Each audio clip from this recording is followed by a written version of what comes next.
우리 교재의 내생적 성장 이론에 관한 내용이 사실 좀 빈약해서 최근에는 좀 출제가 약간 늘고 있거든요.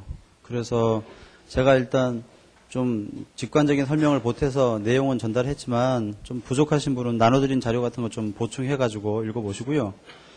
혹시 개인적으로 궁금해서 뭐 거시경제학 기본서 같은 거 찾아보면 자세하게 나와 있긴 한데 아까도 내가 말씀드렸지만 구체적인 모형을 다 공부할 필요는 전혀 없어요. 전체적인 특징 위주로 보세요. 자, 아까 빼먹은 거 몇 개 좀 확인합시다. 558페이지에 보시면 최적 성장 이론이라는 타이틀 하에서 경제 성장의 황금률 구하는 얘기가 나오는데 그걸 좀 볼게요.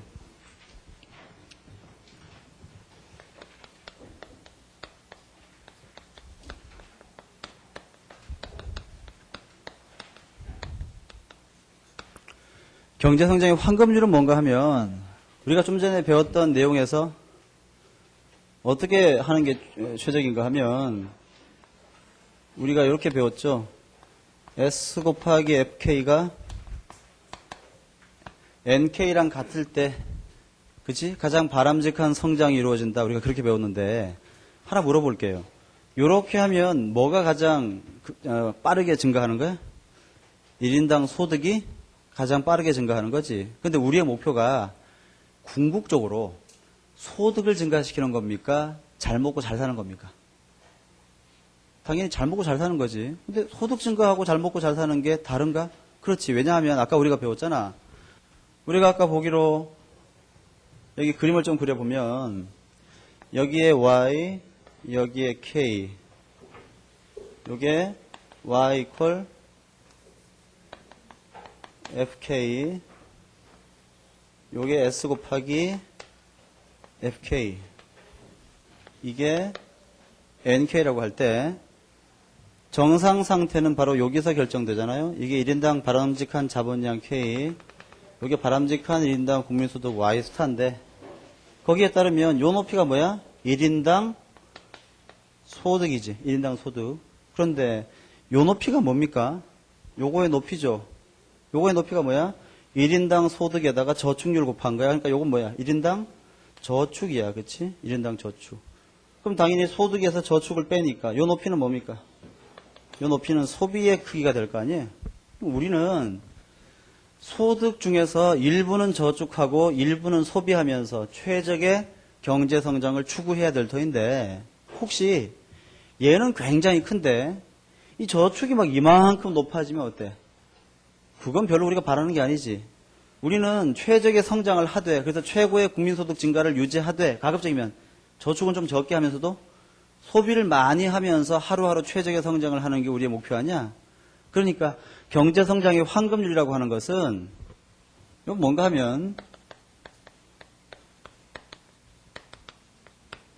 소비 극대화의 성장 조건, 이게 바로 황금률이에요. 예. 소비를 극대화하면서 경제가 최적으로 성장할 조건이 뭐냐 그 말이야. 그런데 아까 우리가 배운 이 솔로의 균형 조건, 이게 뭐야? 가장 바람직한 경제 성장의 조건식이지. 이건 유지하되 동시에 뭐도 극대화해야 돼? 소비도 극대화하는 조건. 이게 바로 뭐야? 경제 성장의 황금률이야. 그러니까 얘랑 얘를 동시에 만족시키는 조건을 찾으면 되는 거예요. 이해가시죠? 그러면 소비 우리가 C라고 할 때 컨섬션 소비를 C라고 하면 소비는 어떻게 구합니까? 소득에서 저축을 뺀 것인데 1인당 소득이 뭡니까? Y equal F K 맞지? 맞잖아. 이게 1인당 소득 아니야? 그렇지? 1인당 저축은요? S 곱하기 FK 아닙니까? 즉 이 차이를 가장 크게 하는 게 우리의 목적인 거야. 그렇지?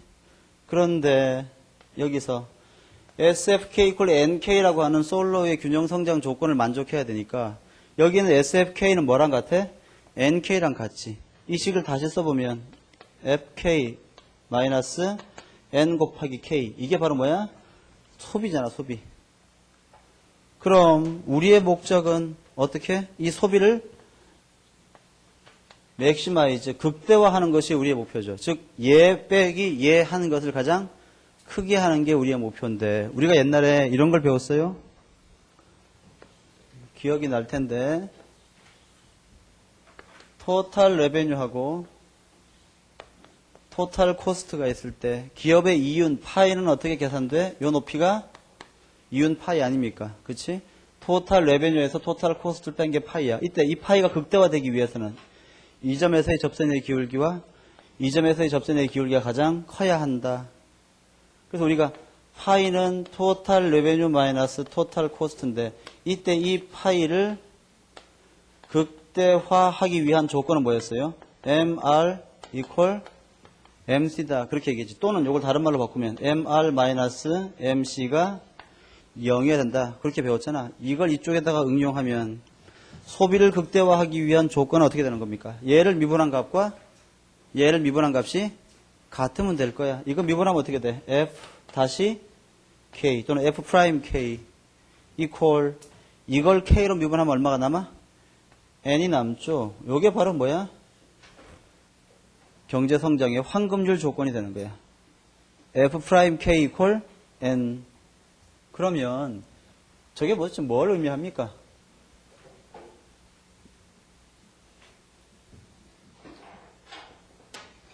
다시 그려보면 y equal fk가 있고 이때 s 곱하기 fk가 있을 때 여러분 여기서 이게 f 프라임 k equal n 이라고 하는 요 식에서 얘는 뭐야? fk라는 식을 한번 미분한 거 아닙니까? 그렇지. 근데 우리는 이 fk라는 식의 미분값은 한 점에서의 접선의 기울기하고 같다라는 걸 알고 있잖아. 그렇지? 예를 들어서 요 점에서의 접선의 기울기가 접선이 이렇게 지나가서 이렇게 지나가서 여기서 황금률이 성립이 되려면 어떻게 되는 거야? 여기에서 요 점을 지나는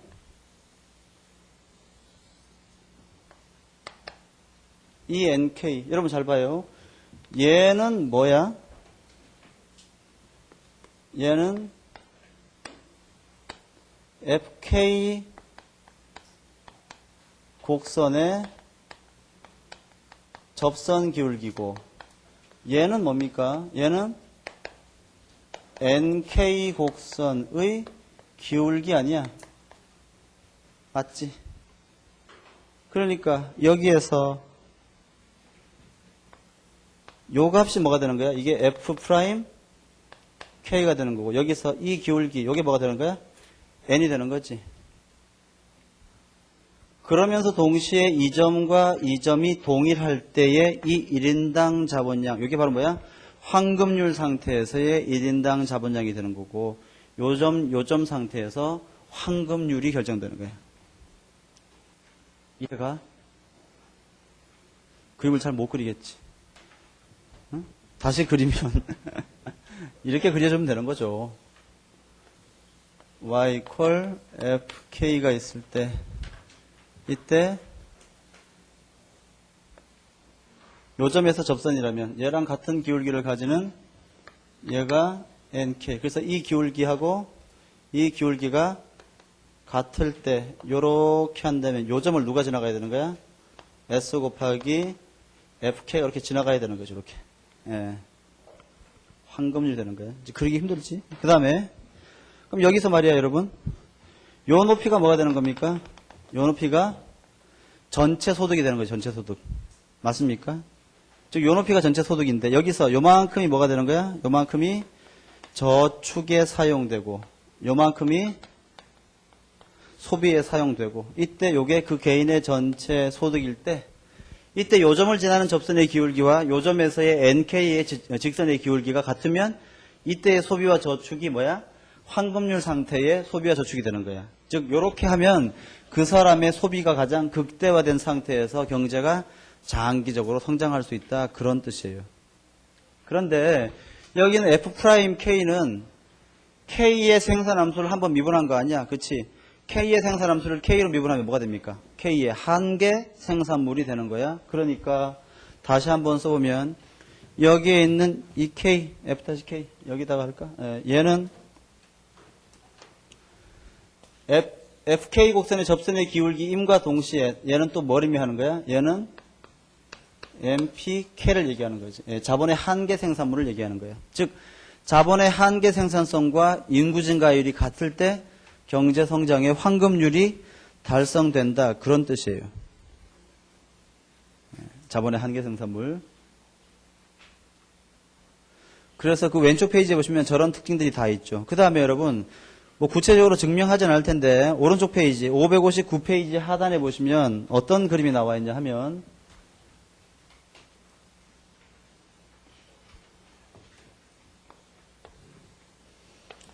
여기에 y equal fk 1인당 총생산물 곡선이 이렇게 있으면 이때 요점에서 여기 접선을 그어서 이때 k 스타가 이렇게 결정되고 이때 y 스타가 이렇게 결정되면요. 이때 요 높이 있잖아요, 여러분. 요 높이. 요 높이 요게 뭐가 되냐면 요게 노동소득이 돼. 그 다음에 요 높이가 이게 자본소득이 돼요. 궁금한 사람들은 거기 밑에 있는 식을 한번 참고해 보세요. 뭐 구체적으로 암기할 건 아니, 구체적으로 이해할 건 아니고 그냥 암기하면 될 터인데. 그렇다면 여기에서 접선을 이렇게 그었을 때 이 높이와 이 높이가 노동소득과 자본소득의 비율이라면 여기서 얘랑 이 기울기와 같은 기울기를 가지는 직선을 하나 이렇게 그었을 때 이 길이가 이 길이랑 같고 요 길이가 요 길이랑 같을 테니까 요게 뭐가 돼야 되는 거야? 이게 노동소득이 돼야 되고 이게 자본소득이 돼야 되는데 자본소득 옆에 그림에 따르면 요게 뭐가 돼야 되는 거야? 이게 저축이 돼야 되는 거고 이게 소비가 돼야 되는 거예요. 그러니까 정리하면 경제성장의 황금률 조건이라고 하는 것은 y equal fk 곡선의 접선의 기울기가 nk 곡선의 기울기 즉 인구 증가율과 같아야 된다는 것이고 그건 다시 얘기하면 자본의 한계 생산물이 인구 증가율과 또는 자본의 한계 생산성이 인구 증가율과 같아야 한다는 뜻이고 그 말은 개인은 돈을 벌면 일을 해서 즉 근로로부터 노동으로부터 발생하는 소득은 전부 다 소비하고 자본으로부터 발생하는 자본이득은 전부 다 저축을 하게 되면 장기적인 황금률 성장을 할 수 있다. 그런 뜻이 되는 거예요. 참고로 결론만 보시면 될 것 같아요. 이건 어렵게 나올 건 아닙니다. 됐나요? 그 정도만 합시다. 그 다음 가끔 조금 어렵게 문제를 꼬고 싶을 때 묻는 것 중에 하나가 560페이지에 있는 성장회계라고 하는 것인데 그걸 좀 볼게요. 성장회계는 뭔가 하면 여러분 우리가 알고 있잖아. 한 나라의 국민소득에 영향을 미치는 것들은 다음과 같은 것들이 있죠. 그 나라의 기술 수준, 그 다음에 노동, 그 다음에 자본 이렇게 세 가지가 있는데 어떤 나라의 경제가 성장했다면 그 원인은 1번 원인, 2번 원인, 3번 원인 세 가지가 있을 거란 말이야. 그치? 이때 그 나라의 경제 성장에 그 나라 기술 수준이 얼마만큼 영향을 미쳤고 그 나라의 노동이 얼마만큼 기여를 했고 그 나라의 자본은 얼마만큼 기여를 했는가를 일종의 회계방정식처럼 한번 분석해 볼 수 있다. 그게 바로 성장회계방정식이라고 부르는 거예요. 또는 성장회계라고 부르는 것인데 한번 예를 들어 볼게요. 만약에 if 어떤 나라의 생산이 솔로우가 주장하는 것처럼 콥다글라스 생산 함수의 방식으로 이루어졌다면 우리 책에서는 1차 동차로 했네요. 우리도 1차 동차로 할까? 자, 1-알파 이렇게 이루어졌다면 여러분 이거 아시죠? MV equal PY라고 하는 화폐 수량서를 이걸 변화율의 개념으로 바꿔주면 M분의 델타 M 더하기 V분의 델타 V 그 다음에 P분의 델타 P 사실 요거하고 좀 다른데 그냥 뭐 같다라고 놓고 봅시다. y분의 델타 y 이렇게 할 수 있지. 얘는 뭐야? 통화 증가율, 얘는 화폐 유통 속도 증가율, 얘는 물가 상승률, 얘는 경제 성장률. 이것도 다르게 표시하면 그냥 줄여서 m 닷 더하기 v 닷 이퀄 p 닷 더하기 y 닷 이렇게 해서 똑같은 거야, 그렇지? 이걸 이렇게 변화율의 개념으로 바꿔보면 다음과 같이 쓸 수 있어요. 한 나라의 경제 성장률은 A의 변화율 더하기 알파 곱하기 L의 변화율 더하기 1-알파 곱하기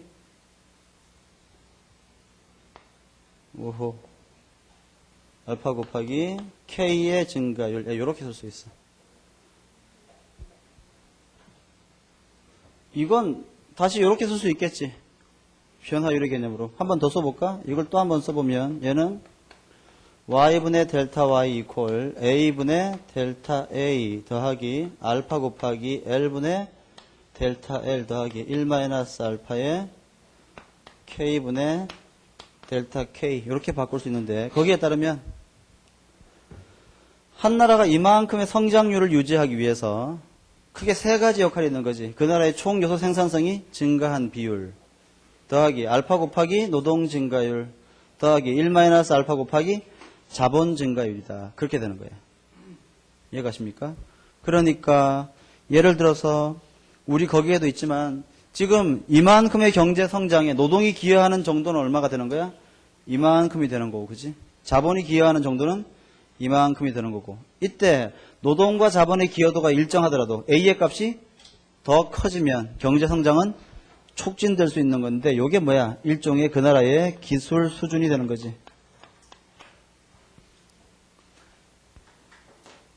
그럼 만약에 시험에서 여러분 알파하고 1-알파 값을 주어주고 A 값을 주어지면 L과 K의 변화만 알면 그 나라의 경제 성장률을 자동적으로 구할 수가 있어야 됩니다. 그러니까 이 식만 알면 대입하면 되는 거지. 그 다음 이건 현실에서 계산할 수 있어 없어? 있지. 올해 국민소득 그 다음에 내년도 국민소득 알면 증가율 알 수 있잖아. 이것도 어때요? 알 수 있지. 올해 근로자 수, 내년에 근로자 수. A도 알파도 어때? 그 나라가 이런 생산 방식 가지고 있다면 알파하고 1-알파도 알 수가 있어요. 얘도 어때? 측정할 수가 있어. 그런데 솔로우가 이제 회계 방정식 성장 회계를 처음 주장한 게 이제 솔로우인데 솔로우는 얘랑 얘네들은 다 실제 데이터를 가지고 조사할 수 있는데 얘는 미리 사전적으로는 알 수가 없더라 그 말이야. 그럼 만약에 한 나라에서 그 나라의 기술 수준이 그 나라 생산에 미치는 효과를 알고 싶으면 얘는 어떻게 구하면 돼요? 얘는 어떻게 하면 돼요? 한 번 더 쓰면 A분의 델타 A는 어떻게? Y분의 델타 Y에다가 알파 곱하기 L분의 델타 L 마이너스 1-알파의 K의 델타 K를 빼주면 저절로 구할 수가 있겠지. 그 말은 여기에 있는 A의 증가율은 사전적으로는 구할 수 없지만 얘네들을 다 안다면 사후적으로는 구할 수가 있다. 그렇게 결론 내는 거란 말이야. 그래서 이 솔로가 이걸 뭐라고 했냐면 이걸 솔로우 잔차항이다. 그렇게 불렀어요. 솔로우 잔차항. 사후적으로 구해낼 수 있다. 그런 뜻으로. 그럼 하나 물어볼게. 만약에 어떤 나라의 경제가 성장하는데 자, 요게 1번 효과, 요게 2번 효과, 요거 3번 효과라고 해볼게. 1번 효과가 큰 게 좋아요? 2, 3번 효과가 큰 게 좋아요? 그럼 잘 봐. 2번과 3번 효과는 그 나라의 노동자 수가 증가하고 그 나라의 자본이 축적해서 경제가 성장하는 효과야. 근데 아까 얘기했지. 요게 점점 빨라지려면 인구 증가율이 커져야 되잖아. 그렇지. 인구 증가율이 커져야 되겠지. 근데 인구가 계속 증가하면 추가적인 노동의 한계 생산물이 체감하거나 아니면은 대한민국에서 한 10억쯤 산다고 해봐. 난리 나겠지, 그치? 여러 가지 문제가 생겨. 지속적으로 얘를 증가시키는 건 한계가 있어요. 그 다음, 얘도 어때? 얘를 증가시키려면 어떻게 됩니까? 아까 우리는 배우기를 내생계 성장 이론에서는 얘를 물적 자본 또는 뭐 실물 자본, 그 다음에 지식 자본, 인적 자본 세 가지로 구분한다고 했지만 이걸 잠시 무시하고 물적 자본만 가지고 예를 한번 생각해 볼게요. 그러면 물적 자본의 축적이 계속 이루어지려면 뭐가 필요해? 우리가 배웠잖아. 저축률이 기업의 투자가 계속 증가하려면 저축률이 증가해야 되는데 저축률 증가는 분명히 한계가 있단 말이야. 즉 무슨 말인가 하면 어떤 경제가 성장할 때 얘나 얘가 여기에 미치는 효과가 크다는 얘기는 그 나라 경제는 장기적으로 분명히 한계가 있을 것이다. 그렇게 예상할 수가 있더라고요. 만약에 이 값은 작은데 이게 매우 크면 어때? 추가적인 생산성 증가가 얼마든지 가능할 거라는 긍정적인 평가를 할 수 있어요. 최근에 일단의 경제학자들이 과거에 그 아까 얘기했던 그 동아시아의 그 네 마리 용 있잖아. 예, 한국, 대만, 싱가포르, 홍콩 이 나라들의 이 성장 회계를 조사해 봤단 말이야. 이 조사해 보면 대부분 어떻게 나오냐면 여기에는 2번과 3번 효과가 굉장히 크게 나타나요. 예, 그래서 뭐 한국의 경우에도 뭐 한 7, 80% 이상 되고 뭡니까? 싱가포르의 경우에는 한 90% 이상이 이쪽이라고 분석이 나온단 말이야. 물론 그게 뭐 100% 다 맞냐 안 맞냐 그걸 떠나가지고. 그래서 이제 그런 주장을 하는 사람들 뭐 누굽니까? 그 뭐야? 이름이 잘 기억 안 나네? 옛날에 그 누굽니까? 아 그렇지. 폴 크루그만 같은 사람들 또는 누구죠? 일단의 경제학자들이 말이야 뭐라고 얘기했냐면 동아시아 국가들의 경제 성장 속에는 이쪽 효과가 굉장히 크기 때문에 장차 지속적인 경제 성장이 어렵지 않겠냐. 예, 그런 식의 이제 비판적인 얘기를 많이 했단 말이야. 그래서 그 얘기가 아마 밑에 있죠. 거기 보면 그 페이지 하단에 예, 그 얘기일 거야. 제일 끝에 참고로 한번 읽어보세요. 시험에는요 분명히 두 가지로 나올 거야. 하나는 여기 있는 값을 몇 개 주고 말이야. 주고 얘나 얘를 한번 구해보라. 이제 뭐 그런 말로 냈든지, 예. 아니면은 이 솔로우 잔차가 가지는 의미를 묻든지 그렇게 물을 텐데 사실 요 속에는 좀 더 깊은 의미가 많이 숨어 있는데 설마 그것까지 묻게 하겠습니까? 요 정도로만 합시다. 됐어요. 이렇게 해서 성장론을 전부 다 봤고요. 오늘 원래 국제 문제를 좀 많이 해야 되는데 시간이 별로 없네. 일단 하는 데까지 좀 해보고 말이야. 내일 좀 더 하도록 그렇게 합시다. 자, 23장. 국제무역이론인데 먼저 제8부의 첫 번째 페이지를 펴보세요. 칠판 지울게요.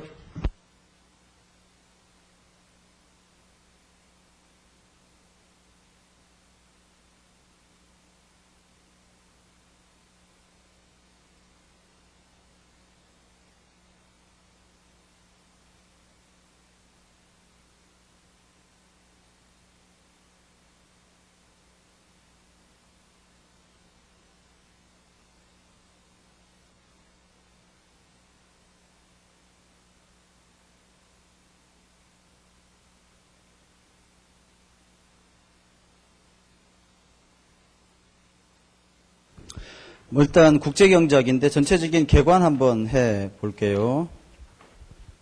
여기 보시면 우리가 배울 국제경제학은 크게 두 파트로 나누어지는데 국제무역론과 국제금융론으로 나누어지죠.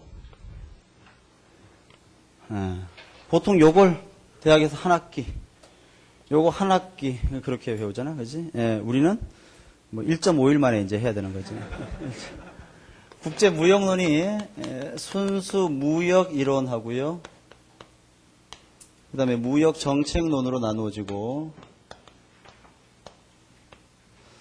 국제 금융론은 크게 이제 2개 내지 3개로 분류하는데, 첫 번째는 국제 수지론, 그다음에 환율 이론. 마지막으로 이제 개방 거시 경제 모형, 개방 거시 이론.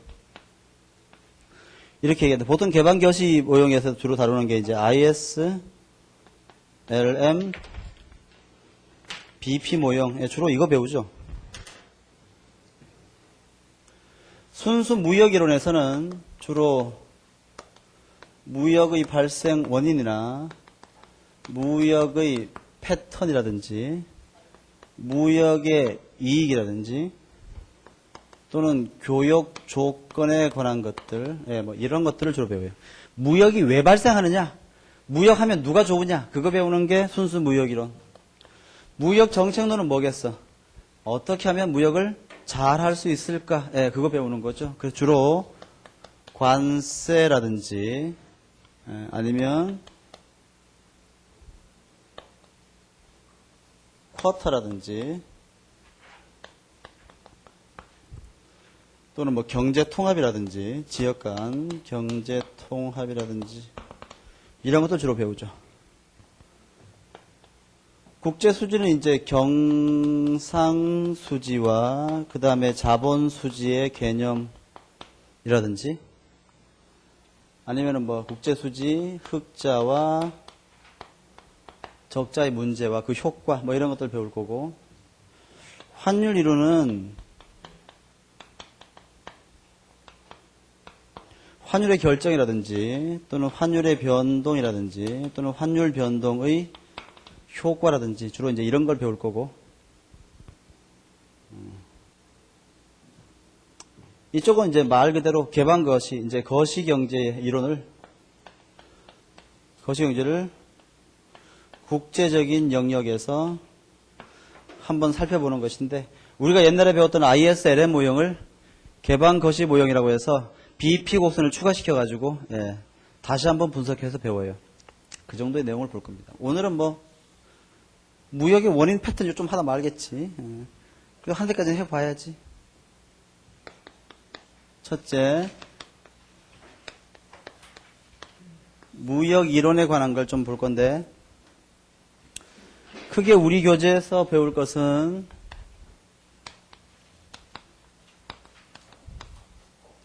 절대우 이론,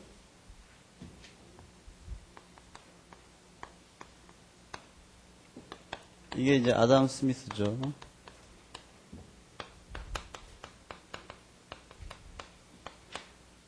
비교 이론, 데이빗 리카도. 세 번째가 헥셔 올린 모형. 헥셔 올린 모형에서 배울 게 첫 번째 헥셔 올린 정리, 두 번째 요소 가격 균등화 정리, 세 번째 스톨프 사무엘슨 정리, 네 번째가 립친스키 정리. 복잡해요, 이쪽이. 헥셔 올린 정리 때문에 나오는 게 뭐야? 그게 바로 레온티에프의 역설이 될 거예요. 그 다음에 마지막으로 우리 교재 보시면 뭐가 나옵니까? 최근에 또는 현대적인 무역이론 해서 네 번째 현대적 무역이론으로 어떤 게 나옵니까? 1번에 뭐가 있어요? 기술격 차설,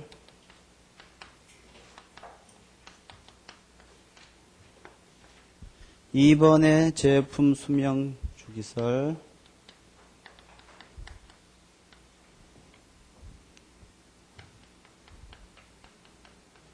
나오지 않는 것인데 시험에는.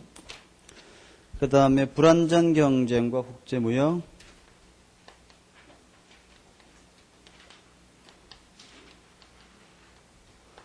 네 번째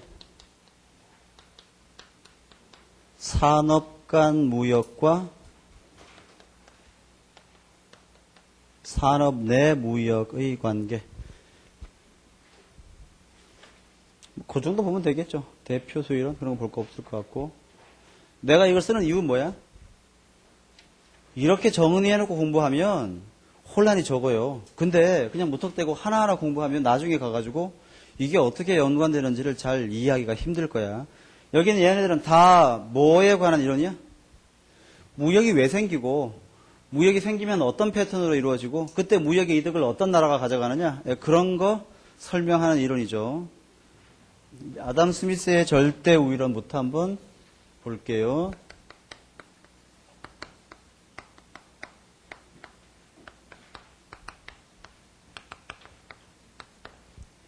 먼저 전 세계 모든 나라가 이른바 중상주의적인 사고방식에 휩싸여서 보호무역을 하는 것이 최적이다, 이렇게 생각하고 있을 때 과감하게 자유무역을 하면 모든 나라가 이득을 얻을 수 있다라고 처음 주장한 사람이 아담 스미스인데 607페이지에 보시면 비교 이론을 설명하기 위한 박스가 하나 있어요. 그걸 한번 볼게요. 여기에 따르면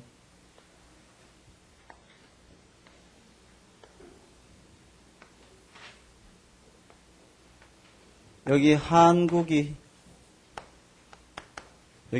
있고 오른쪽에 미국이 있어요. 여기는 X제, 여기는 Y제야.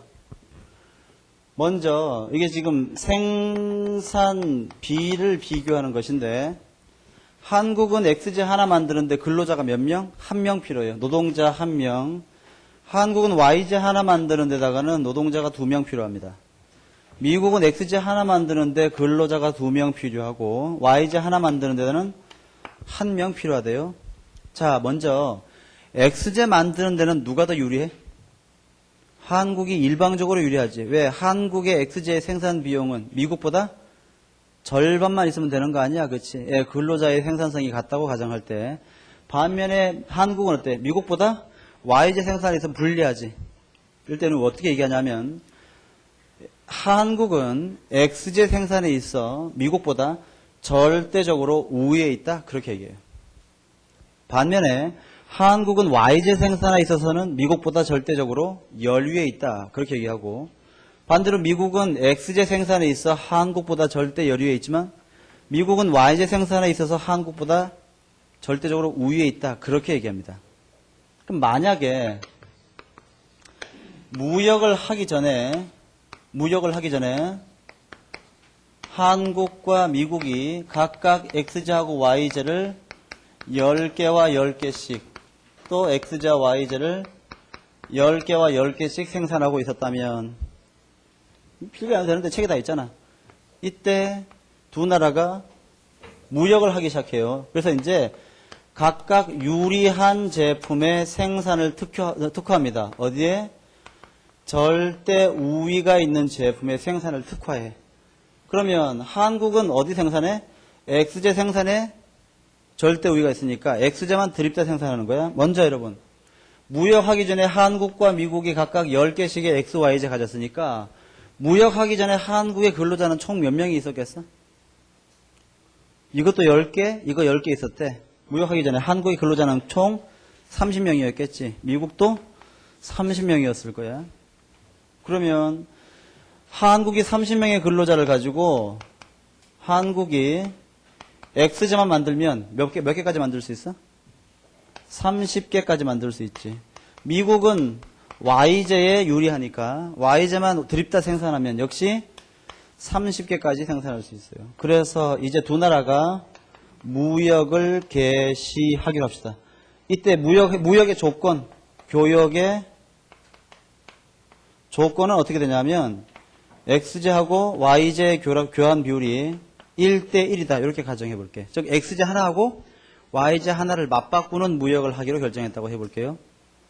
그때 두 나라가 X제 15개와 Y제 15개씩을 교환하면 이제 무역 후에 한국은 X제하고 Y제를 각각 몇 개 가져? 15개와 15개 가질 수 있지. 미국은 어때? X제와 Y제를 역시 15개와 15개를 가질 수 있어요. 결국 무역 전에 비해서 무역 후에 어때? 양국의 소비량은 훨씬 더 풍부해진 거지. 어떻게 했더니 절대 우위가 있는 제품의 생산을 특화해서 무역을 개시했더니 자, 확인해 봅시다. 아담 스미스의 절대 우위론에 따르면 두 나라의 무역이 발생하는 원인은 뭡니까? 양국의 절대 우위의 차이지. 그러한 절대 우위의 차이는 왜 발생했어?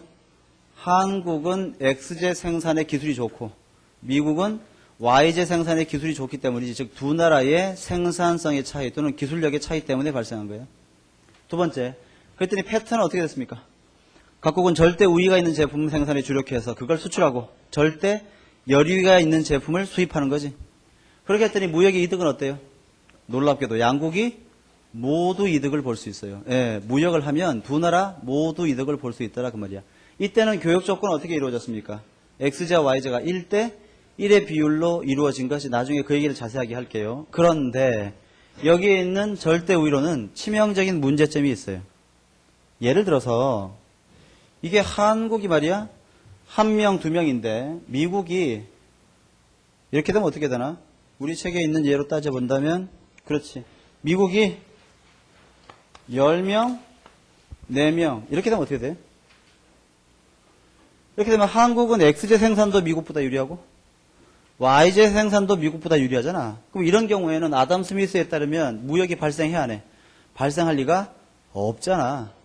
그때 리카르도가 뭘 제시한 거야?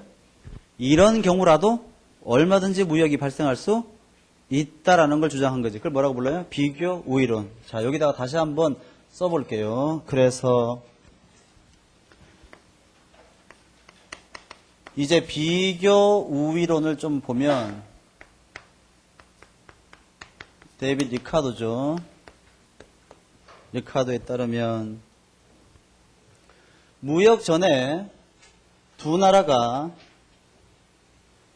이러한 기술로 생산을 하고 있었어요. 이때 봅시다. 한국은 미국보다 X제나 Y제 모두 생산이 유리하지. 그렇지? 미국은 한국보다 X제, Y제 모두 불리해. 따라서 한국은 두 제와 모두 절대 우위가 있고 미국은 두 제와 모두 절대 열위에 있어요. 그런데 한국은 비교적 또는 상대적으로 볼 때 둘 다 싸지만 더 싸게 만들 수 있는 건 뭐야? X제란 말이야. 즉 한국의 X제 생산 비용은 미국의 10분의 1이야. 그런데 한국의 Y제 생산 비용은 미국의 2분의 1 수준이니까 둘 다 싸지만 비교적 더 싸게 생산할 수 있는 제품은 뭐야? 한국은 X제다 그 말이지. 한국은. 그렇다면 미국은 어때? 어차피 한국보다 다 비싸. 그런데 미국의 X제 생산 비용은 한국의 10배지만 Y제 생산 비용은 2배밖에 안 되니까 비교적 그나마 미국이 더 싸게 생산할 수 있는 건 뭐야? Y제다 그 말이지. 그럼 비교 우위론은 뭐겠어? 절대적으로는 다 불리하거나 다 유리하겠지만 비교적으로 유리한 제품 생산에 특화해서 그걸 수출하면 무역의 이득이 발생할 거다. 그걸 얘기하고 싶은 거야. 자, 먼저 무역전의 두 나라가 역시 X제, Y제를 10개, 10개씩 생산하고 있었다고 가정해 볼게요. 자, 한국은 무역전에 근로자가 몇 명이었을까?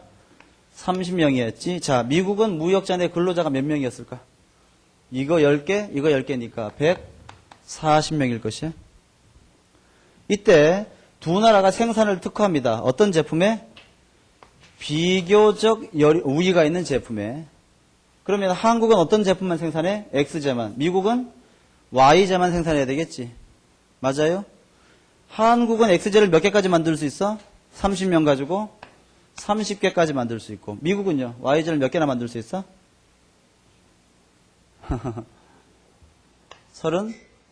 35개인가? 예, 이렇게 만들 수 있네.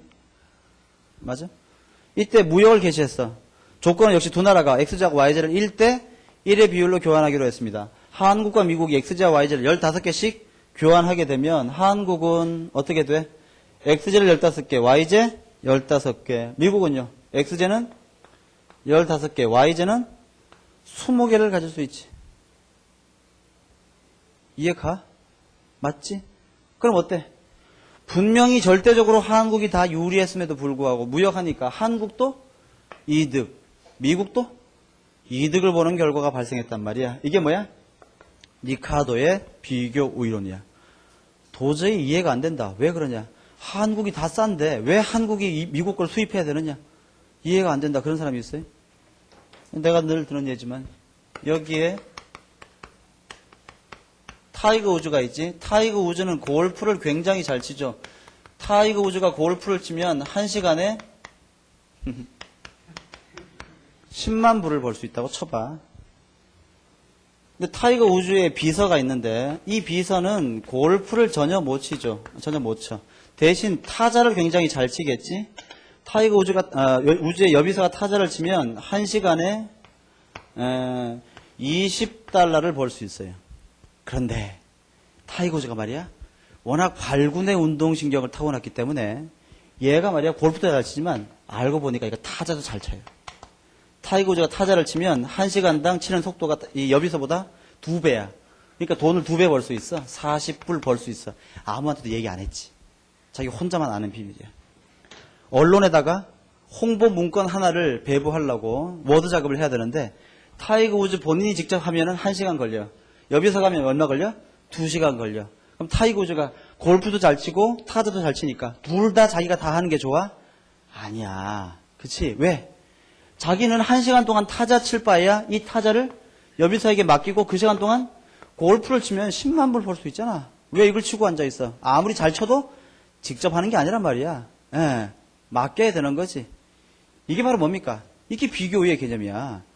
타이거 우즈가 둘 다 잘하더라도 뭐야? 맡기는 게 본인에게도 훨씬 더 유리해요. 이해가십니까? 그러니까 유능한 대기업 CEO, 굉장히 유능한 어떤 조직의 책임자, 어때? 다 잘 알지? 막, 뭐 밑에 부하 직원들의 업무 본인이 더 빼고 있어. 다 잘해. 자기가 직접 다 하면 좋나? 그게 아니란 말이에요. 삼국지에 보면 그런 장면이 나온대. 그 조조 밑에 있는 그 사마중달이 말이야. 세작, 첩자를 보내가지고 제갈공명이 뭐 하는지 살펴보고 오라 그러지. 첩자가 보고 오더니 놀란 표정으로 이렇게 얘기하잖아. 놀랍습니다. 우리는 절대로 전쟁에서 못 이길 것 같습니다. 왜? 제갈공명이 아침부터 밤까지 모든 대소사를 완벽하게 다 처리하고 있더이다. 완벽 그 자체입니다. 이렇게 얘기하지. 사마중달이 뭐라고 합니까? 드디어 우리가 이길 수 있겠다. 왜요?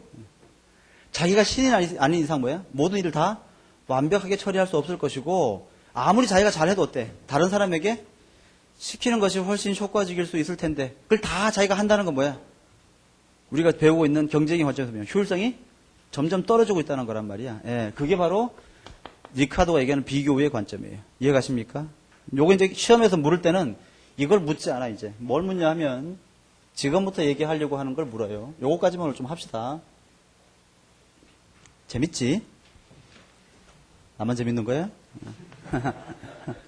자, 먼저 지금 한국의 XJ 가격과 YJ 가격과 한국 국내의 XJ 가격의 비율은 어떻게 될까요?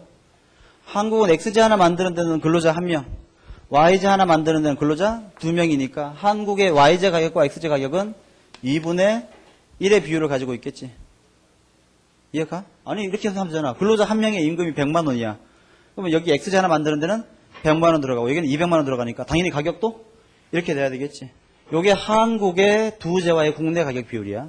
그런데 일본의 YJ와 일본이 아니고 미국의 YJ와 XJ의 가격 비율은 어떻게 됩니까? 미국은 4분의 10이겠지. 4분의 10. 이게 미국의 국내 가격 비율이에요. 그럼 요걸 보고서 말이야. 지금 부동호가 어디로 가야 돼?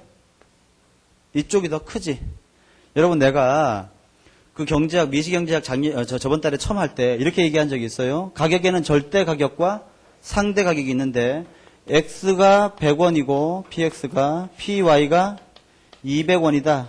이걸 뭐라고 불러? 절대 가격 이렇게 부르지. 그런데 상대 가격은 어떻게 표시합니까? PY분의 PX. 얘는 XJ의 상대 가격이야? YJ의 상대 가격이야? 그렇지. 얘는 YJ로 표시한 XJ의 상대 가격이에요. 이해가십니까? 즉 얘는 YJ로 나타내면 XJ 가격은 YJ의 절반이다. 그걸 얘기하고 싶은 거야. 이해가십니까? 그럼 요건 뭐야? XJ의 한국에서의 국내 가격. 얘는 XJ 미국에서의 국내 가격. 어디가 더 싸? 한국이 더 싸대잖아. 그러니까 한국은 어떤 재화에 이 재화의 비교 우위가 있는 거고 자동적으로 미국은 이 제품의 비교 우위가 있다. 이렇게 판단할 수 있으셔야 됩니다. 그렇다면 시험 문제에서 만약에 뭐 이미 기출됐죠. PTV 여기는 P 컴퓨터 이렇게 했더니 A 국가는 어떻게 됐어? 4분의 10. 그 다음에 B 국가는 어떻게 됐습니까? 9분의 2 이렇게 되어 있으면 어떻게 되는 거야? 부동호가 이렇게 되잖아. 이거 치우고 자 시험에 이렇게 나왔다. 자 A국 B국 괜히 줬다. 이거 PX 이거 PY A국 얘는 이거 PX PY, B국. 이렇게 할 때 이것만 보고 말이야. 두 나라 중에 A국은 어떤 제품에 또 B국은 어떤 제품에 비교 있는지를 바로 알 수가 있어야 된단 말이야. 내 말은. 이해가십니까? 어떻게 하면 되는 거야? 비록 이 10이 9보다 크지만 부동은 어때? 이렇게 돼야 되는 거지. 여기에 헷갈리면 안 되는 거지. 상대 가격으로. 따라서 A국은 어떤 제품에 XJ에 비교하겠는 거고. 절대적으로는 더 비싸지만 어때? 상대적으로는 더 싼 거란 말이야. 이해가? B국은 YJ에 비교해야 돼. 이렇게 판단할 수 있어야 돼요. 그러니까 내가 아까 처음에 얘기했던 것처럼 말로 이걸 따져보려고 하지 말고 바로 직관적으로 판단할 수 있어야 돼. 이해가십니까? 됐습니다. 그렇다면 문제를 좀 하나만 풀어봅시다. 간만에. 어디를 볼 건가 하면 653페이지를 보세요.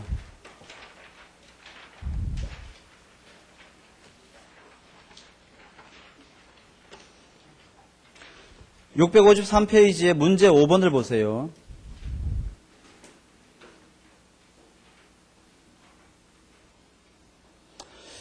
자, A국과 B국이 노동을 이용해가지고 XYZ 생산하는데 각국의 노동 생산성이 다음과 같다 이렇게 되어 있습니다. 가로 속에 있는 것은 재화 하나 만들기 위해서 필요한 노동 시간이야. 그러니까 생산 비용이지 말하자면, 그렇지? 자, 먼저 A국과 B국 중에 XJ 생산에 절대 우위가 있는 나라는 뭡니까? 절대 우위. 없잖아. 예. 절대 우위는 XJ는 없는 거지. 따라서 XJ는 절대 열이도 없는 거죠. 그 다음에 YJ 생산에 절대 우위가 있는 나라는 A국, YJ 생산에 절대 열이가 있는 나라는 B국이야. 그 다음 XJ 생산에 비교 우위가 있는 나라는 어디입니까? B국이지, 그치? 예. YJ 생산에 절대 비교 우위가 있는 나라가 A국이 되는 거야. 그치? 그거 그렇게 그냥 눈으로 판단하면 헷갈리니까 어떻게 하면 되는 거야? 거기서 보면 먼저 A국의 PY분의 PX는 어떻게 됩니까? 불러봐. 얼마야? A국은?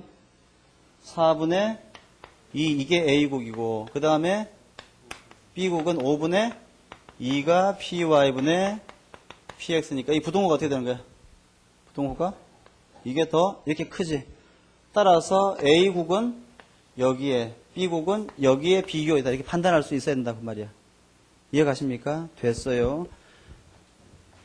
좀 이따가 다시 볼게요. 앞으로 좀 돌아오세요. 그 다음에 어디를 바로 좀 가보냐 하면 610페이지 하단을 좀 봐보세요. 610페이지 하단에 보시면 교역 조건의 범위라고 하는 참고가 있지? 예, 거기에다가 별표 한 2개 치세요. 커다랗게. 굉장히 중요한 거예요. 여기 좀 봐봐. 자, 여러분. 두 나라가 지금 한국은 XJ에 미국은 YJ에 지금 비교가 있잖아. 그럼 물건을 교환하는 무역을 할 텐데 말이야. 한국은 무역을 하면 여러분 잘 봐. 무역을 하는 이유가 뭐야? 무역하는 이유는 이거지. 우리나라에는 비싼데 저 나라는 싸네? 수입해야지. 그치? 이게 수입이지. 그 다음 우리나라는 되게 싼데 저 나라는 되게 비싸게네? 갖다 팔아야지. 이게 바로 수출이지.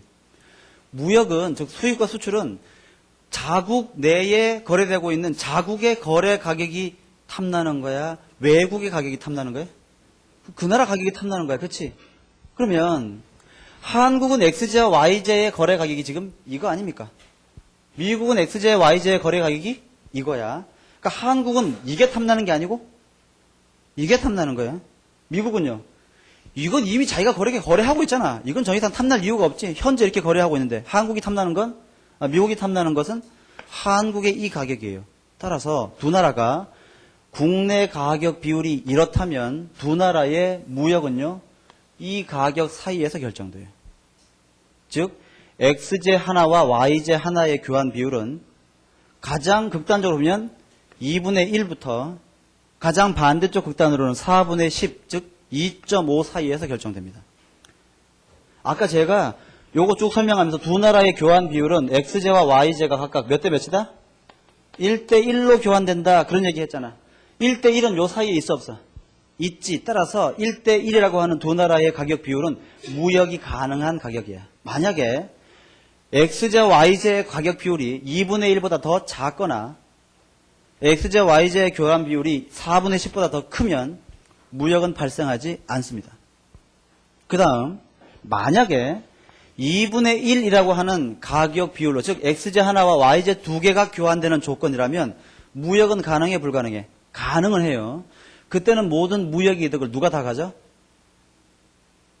미국이 다 가져가는 것이에요. 한국은요, 전혀 무역 이득이 없어요. 왜? 무역하기 전과 무역한 후에 전혀 달라진 게 없잖아. 어차피 이 비율로 거래해 왔는데, 이해가십니까? 다른 나라 가격이 탐나는 거란 말이야.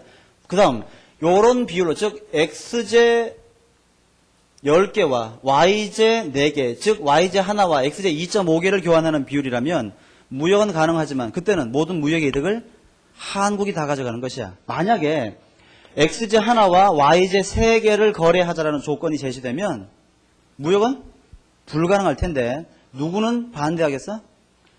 한국은 반대하고 미국은 대찬성이야. 왜? 만약에 이런 가격으로 거래가 이루어지면 한국은 오히려 손해를 보고 미국은 엄청나게 큰 이득을 보는 것이에요. 만약에 4분의 12라고 하는 무역 조건으로 거래가 가능하다고 하면 불가능한데 강제로라도 이루어진다면 그때는 모든 무역의 이득을 한국이 다 가져가고 미국은 오히려 손실을 보게 될 거야. 요 사이에를 주의하세요. 그렇다면 그 얘기가 610페이지 하단에 있는 내용인데 아까 우리가 봤던 653페이지의 문제를 다시 보세요.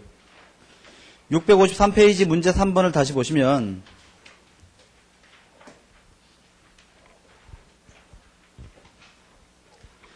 거기에 지문 4를 보세요. 지문 4.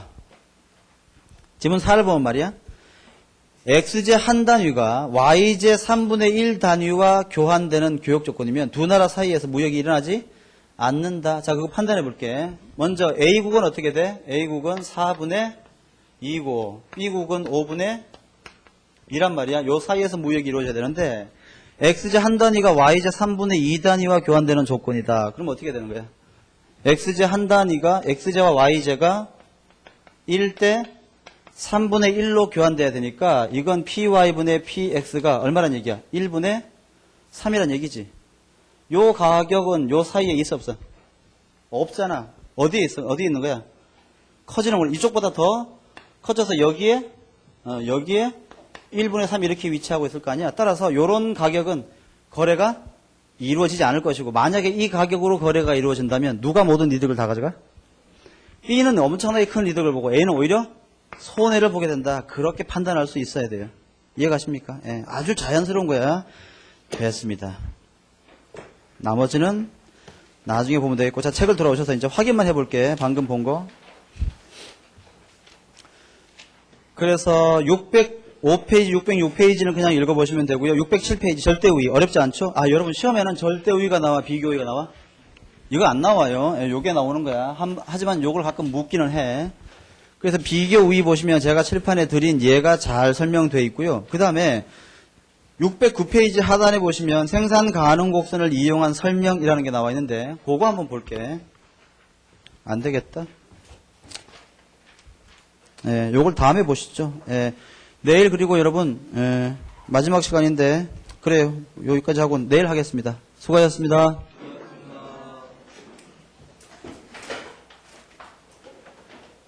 뭔가 할 말이 있겠지.